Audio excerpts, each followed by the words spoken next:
Halo Sobat Bos semua, bertemu kembali dengan saya Arai di channel ini. Pada kesempatan kali ini, kita akan membahas tentang penelitian sejarah.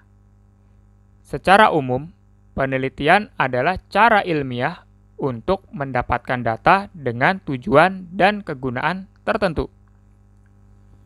Dalam penelitian sejarah, paling tidak ada dua tujuan dari penelitian tersebut.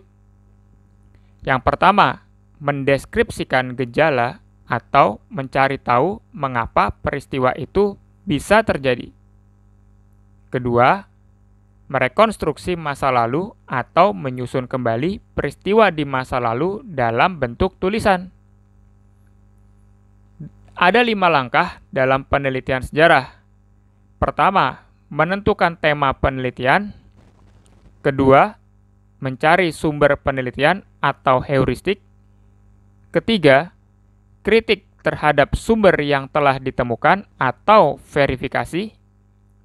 Keempat, penafsiran sumber sejarah atau interpretasi.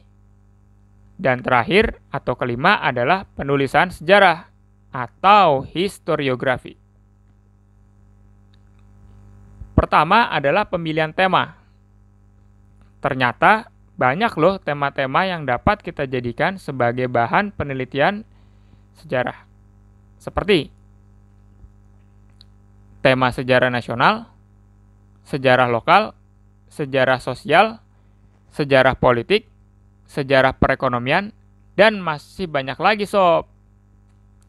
Tinggal kalian pilih mana yang kalian suka, tapi harus diingat, memilih tema juga tidak bisa sembarangan, karena harus dipertimbangkan nilai gunanya, keasliannya, dan jangan sampai tema tersebut merepotkan kalian dalam penelitiannya. Memilih tema juga harus memperhatikan kedekatan emosional dan kedekatan intelektual si penelitinya. Kedekatan emosional berarti berkaitan dengan kesukaan kita pada tema tersebut. Sedangkan kedekatan intelektual berarti berkaitan dengan sejauh mana pengetahuan kita tentang tema tersebut. Setelah kita memilih tema, selanjutnya kita mulai mencari sumber-sumber sejarah yang berkaitan dengan tema tersebut. Perlu kalian ketahui, ada 3 macam sumber dalam penelitian sejarah. Yang pertama berdasarkan bentuknya, yaitu sumber benda, sumber lisan, dan sumber tulisan atau sumber tertulis. Untuk sumber lisan, ada sumber lisan sezaman yang berarti orang tersebut hidup pada masa peristiwa itu terjadi. Dan sumber lisan tidak sezaman yang berarti orang tersebut tidak atau belum ada saat peristiwa tersebut terjadi. Sedangkan berdasarkan asalnya, sumber sejarah terbagi menjadi sumber primer, sumber sekunder, dan sumber tersier. Untuk memperoleh sumber sejarah, kalian dapat mengunjungi perpustakaan atau kantor arsip, melakukan wawancara, atau melakukan studi lapangan ke situs-situs sejarah.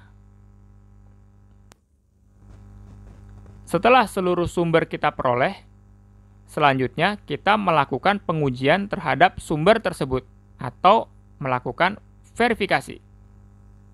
Pengujian terhadap sumber sejarah sering disebut juga dengan kritik, baik kritik eksternal maupun kritik internal. Dan hanya sumber-sumber sejarah yang lolos dari tahap verifikasi yang dapat kita gunakan sebagai bahan penelitian sejarah. Sumber-sumber yang telah lolos dari tahapan verifikasi, kemudian kita tafsirkan atau interpretasikan setiap fakta-fakta yang telah diperoleh.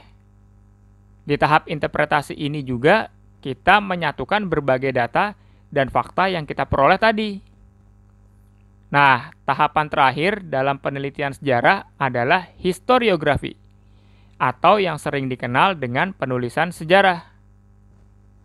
Di tahapan ini, kita mulai merekonstruksi sebuah peristiwa sejarah secara tertulis. Dan bentuknya dapat kita sesuaikan dengan tujuan dari penelitian kita. Nah, dalam hal historiografi atau penulisan sejarah, tentunya kita juga diharapkan dapat memberikan penulisan yang baik, penulisan yang menarik, dan tentunya penulisan yang bernilai. Nah, itu tadi langkah-langkah dalam penelitian sejarah Sobat Bos. Semoga video ini dapat bermanfaat untuk kalian semua ya. Sampai bertemu lagi di video-video berikutnya, dan semoga kalian sehat selalu. Sampai jumpa. Bye-bye.